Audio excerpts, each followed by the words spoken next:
2006 നമുക്ക് തൊട്ടുള്ള കണക്കുകൾ നമുക്കൊന്ന് പരിശോധിക്കാം. അവിടെ ആരൊക്കെയാണ് മത്സരിച്ചത്, എങ്ങനെയായിരുന്നു അവിടുത്തെ ഒരു പൊതു സ്ഥാനാർത്ഥി ചിത്രം എന്നുള്ളൊരു കാര്യം കൂടി നമുക്ക് പരിശോധിക്കാം. 2006 സിറ്റിംഗ് MLA ആയ പ്രൊഫസർ AD മുസ്തഫയെയാണ് അന്ന് KK ശൈലജ നേരിടുന്നത്. ആദ്യമായി KK ശൈലജ അവിടെ മത്സരിക്കാൻ എത്തുകയായിരുന്നു. അന്ന് 999 വോട്ടിന്റെ ഭൂരിപക്ഷത്തിലാണ് KK ശൈലജ അവിടെ നിന്ന് ജയിച്ച് കയറുന്നത്. പിന്നീട് അവിടെ കേരളത്തിലാകെ ഒരു മണ്ഡല പുനർനിർണ്ണയം നടക്കുന്ന സാഹചര്യം ഉണ്ടായിരുന്നു, നമുക്കറിയാം. പിന്നീട് 2011 ആണ് നിയമസഭാ തെരഞ്ഞെടുപ്പ് നടക്കുന്നത്. അപ്പോൾ ഈ മണ്ഡല പുനർനിർണ്ണയം നടക്കുന്ന ഘട്ടത്തിൽ LDFന്റെ കുത്തകയായിരുന്ന മട്ടന്നൂർ മുനിസിപ്പാലിറ്റി പേരാവൂരിൽ നിന്ന് മാറുകയായിരുന്നു. പകരം UDFന്റെ സ്വാധീന പഞ്ചായത്തുകളായ കൊട്ടിയൂർ, കേളകം എന്നീ പഞ്ചായത്തുകൾ പേരാവൂരിന്റെ ഭാഗമായി വരികയും ചെയ്തു. 2011 KK ശൈലജയ്ക്ക് എതിരാളിയായി സണ്ണി ജോസഫ് വരുന്നു. 3440 വോട്ടിന്റെ ഭൂരിപക്ഷത്തിൽ സിറ്റിംഗ് MLA ആയ ശൈലജയെ തോൽപ്പിച്ച സണ്ണി ജോസഫ് നിയമസഭയിലെത്തുന്നു. തുടർന്ന് 3 തവണ തുടർച്ചയായി മണ്ഡലത്തെ പ്രതിനിധീകരിക്കുന്നത് സണ്ണി ജോസഫാണ്. NDAക്ക് വേണ്ടി പൈലി വാദ്യാട്ടാണ് കളത്തിലിറങ്ങുന്നത്. ഇനി നമുക്ക് സ്ഥാനാർത്ഥികളെ വിശദമായി പരിചയപ്പെടാം.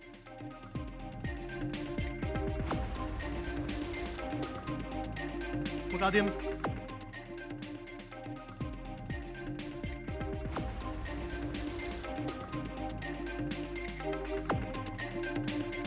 സണ്ണി ജോസഫിലേക്കാണ് നമ്മൾ ആദ്യം പോകുന്നത്. അദ്ദേഹം 73 വയസ്സുകാരനായ സണ്ണി ജോസഫ് KPCCയുടെ പ്രസിഡന്റാണ് നിലവിൽ. അദ്ദേഹം മുൻപ് കണ്ണൂർ DCC പ്രസിഡന്റ് ആയിരുന്നു. നിയമസഭയിലേക്ക് ഇത് 4ാം അംഗമാണ്. 3 തവണയും പേരാവൂരിനെ പ്രതിനിധീകരിച്ചാണ് അദ്ദേഹം നിയമസഭയിലെത്തിയത്. അതിലൊന്ന് KK ശൈലജയെ പരാജയപ്പെടുത്തിയാണ് എന്നുള്ള ഒരു പ്രത്യേകത കൂടിയുണ്ട്.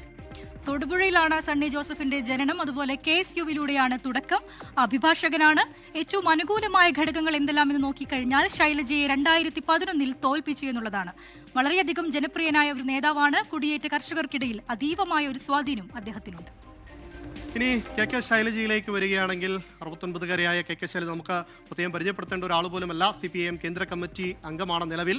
ഒപ്പം ഒന്നാം പിണറായി സർക്കാരിൽ ആരോഗ്യവകുപ്പ് മന്ത്രിയായിരുന്നു. അന്ന് നിപ്പയുടെ കാലത്ത്, കോവിഡിൻ്റെ കാലത്തൊക്കെ കേരളം അതിനെയൊക്കെ പ്രതിരോധിച്ചപ്പോൾ അതിനെ മുന്നിൽ നിന്ന് നയിച്ച ആളാണ്. ആരോഗ്യമന്ത്രി എന്ന നിലയിൽ ഉണ്ടാക്കിയെടുത്ത ഒരു പ്രതിച്ഛായ വളരെ വലുതാണ് KK ശൈലജയെ സംബന്ധിച്ചിടത്തോളം. ഒരുപക്ഷെ അതുകൊണ്ട് തന്നെ ആയിരിക്കാം പേരാവൂരിലേക്ക് KK ശൈലജയെ CPIM മത്സരത്തിന് അയക്കുന്നത്. പ്രത്യേകിച്ച് ശക്തമായ ഒരു പോരാട്ടം നടക്കേണ്ടുന്ന KPCC പ്രസിഡന്റ് തന്നെ മത്സരിക്കുന്ന ഒരു മണ്ഡലത്തിൽ അദ്ദേഹത്തെ പരാജയപ്പെടുത്തുവാൻ തന്നെ എന്നുള്ള ഒരു ഉദ്ദേശത്തോടു കൂടി തന്നെയാണ് CPIM KK ശൈലജയെ പേരാവൂരിൽ നിയോഗിച്ചിരിക്കുന്നതെന്നാണ് CPMന്റെ വാദം. പക്ഷേ വിവാദമായി വരുന്ന ഒരു സംഗതി, അല്ലെങ്കിൽ ഇതിൻ്റെ ഇടയിൽ തന്നെ ഒരു ആരോപണം ഉയരുന്നത് KK ശൈലജയെ അവിടെ ഒരു ചാവേറാക്കിയ CPM മാറ്റിയിരിക്കുന്നു എന്നുള്ള ഒരു ആരോപണം കൂടി വരുന്നുണ്ട്. പക്ഷേ CPM എന്തായാലും പറയുന്നത് അതൊരു രാഷ്ട്രീയ പോരാട്ടം നടത്തുന്നതിന് വേണ്ടിയിട്ടാണ് തങ്ങൾ KK ശൈലജയെ പേരാവൂരിൽ നിയോഗിച്ചിരിക്കുന്നത് എന്നുള്ളതാണ്. മട്ടന്നൂരിലാണ് KK ശൈലജയുടെ ജനനം. SFIയിലൂടെയാണ് തുടക്കം. അധ്യാപികയാണ്. നിയമസഭയിലേക്ക് ഇത് 6ാമത്തെ തവണയാണ് KK ശൈലജ മത്സരിക്കുന്നത്. മുൻപ് 5 തവണ മത്സരിച്ചതിൽ 4 തവണ വിജയിക്കുകയും 1 തവണ പരാജയപ്പെടുകയും ചെയ്തിട്ടുണ്ട്. നമ്മൾ മുൻപ് സൂചിപ്പിച്ചതുപോലെ തന്നെ ധാരാളം അനുകൂല ഘടകങ്ങൾ KK ശൈലജയെ സംബന്ധിച്ചിടത്തോളം ഒരു സ്ഥാനാർത്ഥി എന്ന നിലയിലുണ്ട്. ഒന്ന്, നമ്മൾ മുൻപ് പറഞ്ഞതാണ്, ആരോഗ്യമന്ത്രിയായിരിക്കെ നടത്തിയിട്ടുള്ള വലിയ പ്രവർത്തനം. അത് നിപയുടെ കാലത്താണെങ്കിലും കോവിഡിൻ്റെ കാലത്താണെങ്കിലും ഒക്കെ കേരളത്തെ മുന്നോട്ട് കൊണ്ടുപോകുന്നതിൽ ഒരു ആരോഗ്യമന്ത്രി എന്ന നിലയിൽ സമാനതകളില്ലാത്ത പ്രകടനം കാഴ്ചവെച്ച മന്ത്രിയാണ്. അതുകൊണ്ട് തന്നെ ആ ഒരു അംഗീകാരം, ആ ജനകീയത ഉണ്ടായിരുന്നു. അതുകൊണ്ട് തന്നെയാണ് പിന്നീട് രണ്ടാമത് ഒരു നിയമസഭാ തെരഞ്ഞെടുപ്പിനെ നേരിട്ടപ്പോൾ 60,000 മുകളിൽ വോട്ടിൻ്റെ ഭൂരിപക്ഷത്തിലാണ് മട്ടന്നൂരിൽ നിന്ന് അവർ വിജയിക്കുകയും ചെയ്തത്. ഇനി നമ്മൾ NDA സ്ഥാനാർത്ഥിയിലേക്ക് പോകുന്നു. പൈലി വാദ്യാട്ട് 71 വയസ്സുകാരനാണ്. BDJS സംസ്ഥാന ജനറൽ സെക്രട്ടറിയാണ്. അതുപോലെ തന്നെ മുൻ ബ്ലോക്ക് പഞ്ചായത്ത് അംഗമാണ്. കേളകത്താണ് ജനനം. നിയമസഭയിലേക്ക് ഇത് 2ാമത്തെ തവണയാണ് മത്സരിക്കുന്നത്. കർഷകനാണ്. അതുപോലെ തന്നെ കോൺഗ്രസ്, BJP തുടങ്ങിയ പാർട്ടികളിലെല്ലാം അദ്ദേഹം പ്രവർത്തിച്ചിട്ടുണ്ടായിരുന്നു. നാട്ടുകാരൻ എന്ന നിലയിൽ അദ്ദേഹം ഒരു കർഷക കുടുംബത്തിൽ നിന്ന് വരുന്ന ആൾ കൂടിയാണ്. അതുകൊണ്ട് തന്നെ സ്വാഭാവികമായിട്ടും നാട്ടുകാർക്കിടയിൽ ആ നിലയിലുള്ള ഒരു അംഗീകാരം, പ്രത്യേകിച്ച് ഒരു കാർഷിക മേഖലയാണ്, കുടിയേറ്റ മേഖലയാണ്. അതുകൊണ്ട് തന്നെ അദ്ദേഹത്തിന് ആ നിലയിൽ ഒരു അംഗീകാരം കൂടി ജനങ്ങൾക്കിടയിൽ ഉണ്ട് എന്നുള്ളതാണ് അദ്ദേഹത്തിന് അനുകൂലമായിട്ടുള്ള ഒരു ഘടകമായി ചൂണ്ടിക്കാണിക്കാൻ നമുക്കുള്ളത്. ഇനി നമുക്ക് പേരാവൂർ നിയമസഭാ മണ്ഡലത്തിലെ 2011 തിരഞ്ഞെടുപ്പ് എങ്ങനെയായിരുന്നു, ആരൊക്കെയായിരുന്നു സ്ഥാനാർത്ഥികൾ, എത്ര വോട്ടാണ് അവർക്ക് ലഭിച്ചത് എന്നെല്ലാം നോക്കാം. ആദ്യം തന്നെ സണ്ണി ജോസഫാണ് 2011 UDF സ്ഥാനാർത്ഥിയായി മത്സരിച്ചിട്ടുണ്ടായിരുന്നത്. 56,151 വോട്ടാണ് അക്കാലത്ത് സണ്ണി ജോസഫിന് ലഭിച്ചത്. അടുത്തത് LDF സ്ഥാനാർത്ഥിയായി മത്സരിച്ചിട്ടുണ്ടായിരുന്നത് KK ശൈലജയാണ്. 52,711 വോട്ടാണ് KK ശൈലജയ്ക്ക് ലഭിച്ചത്. PK വേലായുധന് NDA സ്ഥാനാർത്ഥി 4055 വോട്ടുകൾ. അതായത് 2011 2006 KK ശൈലജ അവിടെ നിന്ന് വിജയിക്കുന്നുണ്ട്. പക്ഷേ 2011 സണ്ണി ജോസഫ് അവരുടെ എതിരാളിയായി അവിടെ വരുന്നു. വലിയൊരു പോരാട്ടം നടക്കുന്നു. നമ്മൾ മുന്നേ സൂചിപ്പിച്ചതുപോലെ മണ്ഡല പുനർനിർണയത്തിന് ശേഷം LDFന്റെ ഒരു കുത്തകയായിരുന്ന മട്ടന്നൂർ അവിടെ നിന്ന് പോകുന്നു. പകരം UDFന് ആധിപത്യമുള്ള 2 പഞ്ചായത്തുകൾ പേരാവൂരിന്റെ ഭാഗമാകുന്നു. അങ്ങനെ 2006 ശേഷം മണ്ഡല പുനർനിർണയത്തിന് ശേഷമുള്ള 2011 നിയമസഭാ തെരഞ്ഞെടുപ്പിലാണ് നമ്മൾ ഈ പറഞ്ഞ കണക്കുകൾ വരുന്നത്. സണ്ണി ജോസഫ് 56,151 വോട്ടുകളും KK ശൈലജ 52,711 വോട്ടുകളുമാണ് നേടിയത്. 3,440 വോട്ടുകളുടെ ഭൂരിപക്ഷത്തിന് വലിയൊരു ഭൂരിപക്ഷമല്ല. എന്നാലും KK ശൈലജയെ അവിടുത്തെ സിറ്റിംഗ് MLA പരാജയപ്പെടുത്തിക്കൊണ്ടാണ് സണ്ണി ജോസഫ് എന്ന നിയമസഭയിലേക്ക് പോയത്. തുടർന്ന് 2016 അദ്ദേഹം വീണ്ടും അവിടെ മത്സരിക്കാൻ എത്തുകയാണ്. അന്ന് UDF സ്ഥാനാർത്ഥിയായി അദ്ദേഹം നേടിയത് 65,659 വോട്ടുകളാണ്.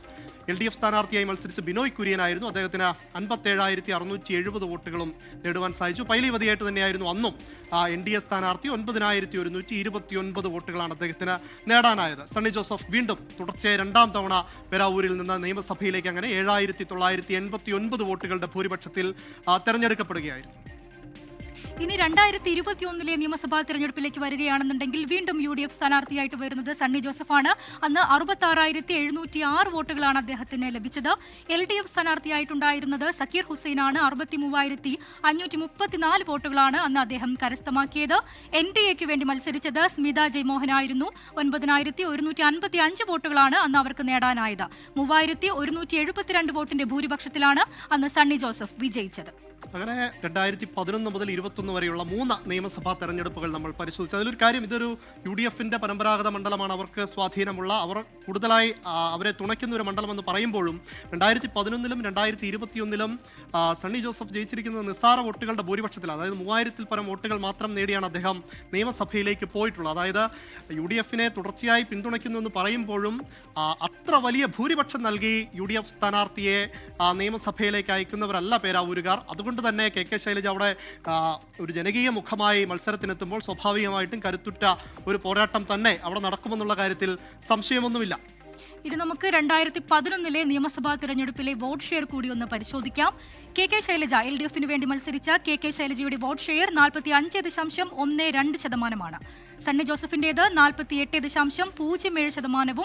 NDAക്ക് വേണ്ടി മത്സരിച്ച PK വേലായുധന് 3.47% 2017 വരികയാണെങ്കിലും ഈ വോട്ട് ശതമാനം ബിനോയ് കുര്യൻ, അന്ന് LDF സ്ഥാനാർത്ഥിയായിരുന്ന ബിനോയ് കുര്യന് 42.25% വോട്ടും സണ്ണി ജോസഫിന് 48.1% വോട്ടുമാണ് ലഭിച്ചത്. പൈലി വതിയാട്ടാവട്ടെ 6.69% വോട്ട് നേടി. 2021 വന്നാൽ LDF സ്ഥാനാർത്ഥി സക്കീർ ഹുസൈൻ ആയിരുന്നു. അദ്ദേഹത്തിന് 44.7% വോട്ടായിരുന്നു. സണ്ണി ജോസഫ് ആവട്ടെ 46% വോട്ടുകൾ നേടി. സ്മിത ജയമോഹൻ എന്ന NDA സ്ഥാനാർത്ഥിക്ക് എന്ന 6.44% വോട്ടാണ് ഉണ്ടായിരുന്നത്. എന്തായാലും BJP അല്ലെങ്കിൽ NDA എന്നുള്ള നിലയിൽ അവരൊരു വലിയ പെർഫോമൻസ് അവിടെ നടത്തുന്നില്ല എന്നുള്ളതും കാണാം.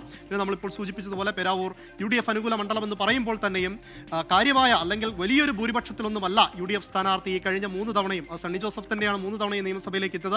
3 തവണ അദ്ദേഹം നിയമസഭയിൽ എത്തിയപ്പോഴും അത്ര വലിയ വോട്ടിന്റെ ഭൂരിപക്ഷത്തിലൊന്നുമല്ല അദ്ദേഹം സഭയിലേക്ക് എത്തിയതെന്നും നമുക്ക് കാണാൻ സാധിക്കും.